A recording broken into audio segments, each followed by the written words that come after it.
Assalamualaikum warahmatullahi wabarakatuh. Saya Ahmad, calon guru penggerak angkatan 9 dari SMP Satap 18 Bulukumba, Kabupaten Bulukumba, Sulawesi Selatan. Saya akan menyampaikan kesimpulan dan refleksi pengetahuan dan pengalaman baru yang dipelajari dari pemikiran Ki Hajar Dewantara. Sebelum kita masuk pada materi, alangkah bagusnya kita mengenal siapa itu Ki Hajar Dewantara. Ki Hajar Dewantara adalah pelopor pendidikan di Indonesia. Beliau bangsawan Jawa dengan nama Raden Mas Suhardi Sudjoningrat, lahir pada tanggal 12 Mei tahun 1889. Oleh sebab itu, sampai sekarang setiap tanggal 2 Mei diperingati sebagai Hari Pendidikan Nasional. Pada zaman kolonial Belanda, pendidikan sangatlah terbatas.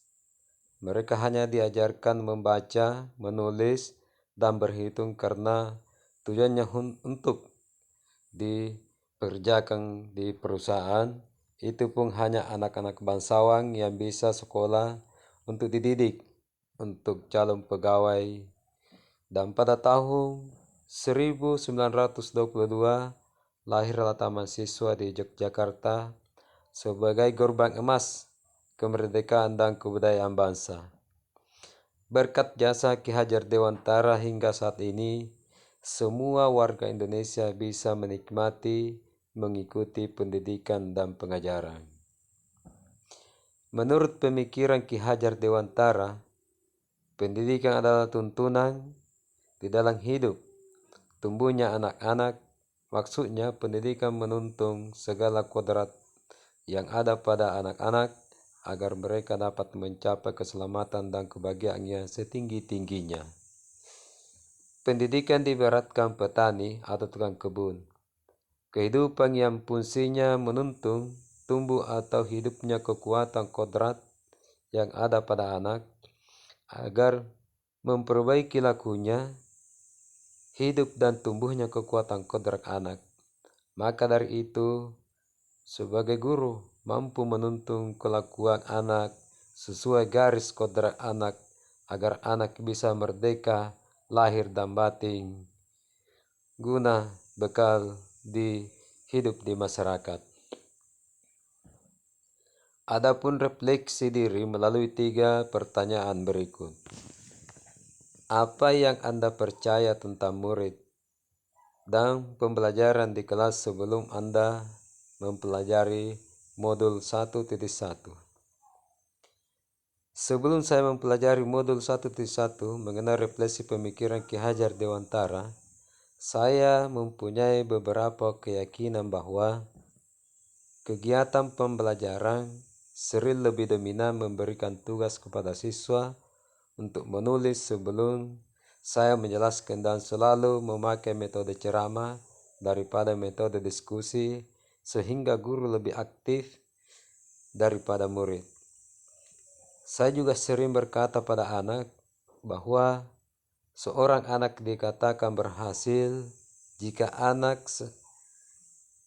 anak tersebut mampu menguasai semua materi. Saya juga sering memaksakan agar anak menyelesaikan tugas kegiatan sampai selesai dan kemudian diberi kesempatan untuk mengikuti kembali ulangan. Nah, apa yang berubah dari pemikiran atau perilaku Anda setelah mempelajari model ini? Setelah mempelajari model ini, saya tentang filosofi.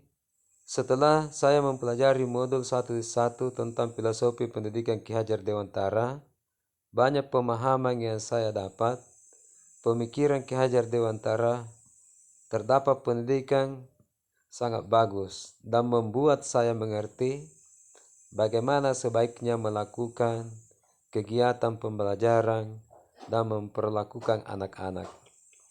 Saya akan lebih memberi dorongan tuntunan terhadap segala kekuatan kodrat yang dimiliki anak agar ia mampu mencapai keselamatan, kebahagiaan yang setinggi-tingginya. Guru sebagai among yang menuntun segala kodrat pada anak, yaitu kodrat alam dan kodrat zaman. Kodrat alam yang dimiliki anak yaitu kemampuan atau potensi yang dimiliki anak sejak lahir. Hanya saja masih seperti garis samar. Tugas seorang guru adalah menebalkan garis samar tersebut. Garis atau kemampuan yang dimiliki anak yang semula belum baik maka dituntun untuk menjadi lebih baik. Dan yang sudah baik dituntun menjadi lebih baik lagi. Itulah seorang guru. Sebagai among yang menuntun anak untuk membangun pengetahuan dan budi pekerti, agar mereka memerdekakan diri sendiri dan orang lain. Sedangkan kodrat samang adalah seorang pendidik dan seluruh warga sekolah harus menanamkan nilai-nilai karakter, budi pekerti peserta didik sehingga anak-anak bisa menyikapi kehidupan di masa datang. Pendidik juga harus menghargai keragaman bahwa setiap anak mempunyai sifat yang unik, yang artinya mereka mempunyai kemampuan yang berbeda-beda antara satu dengan yang lain. Tentunya karakteristik anak yang berbeda-beda tersebut tidaklah sama penanganannya. Apa yang dapat segera Anda terapkan lebih baik agar kelas Anda mencerminkan perilaku pemikiran Ki Hajar Dewantara. Hal-hal yang ingin segera saya rubah untuk mencerminkan pendidikan Ki Hajar Dewantara adalah saya akan memberikan kebebasan pada anak untuk memilih kegiatan dalam belajar sesuai dengan minat atau kebutuhan anak. Saya tidak akan memaksa untuk mengajarkan suatu kegiatan sampai selesai dan baru bisa menilainya. Karena kemampuan anak, taman kanak-kanak bisa dilihat dari prosesnya, bukan hasilnya.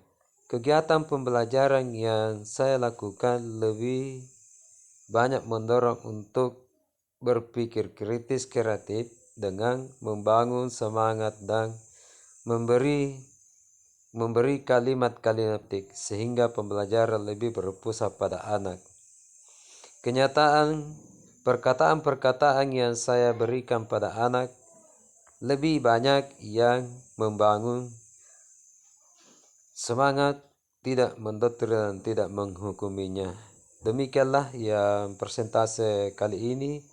Terima kasih saya ucapkan. Assalamualaikum warahmatullahi wabarakatuh.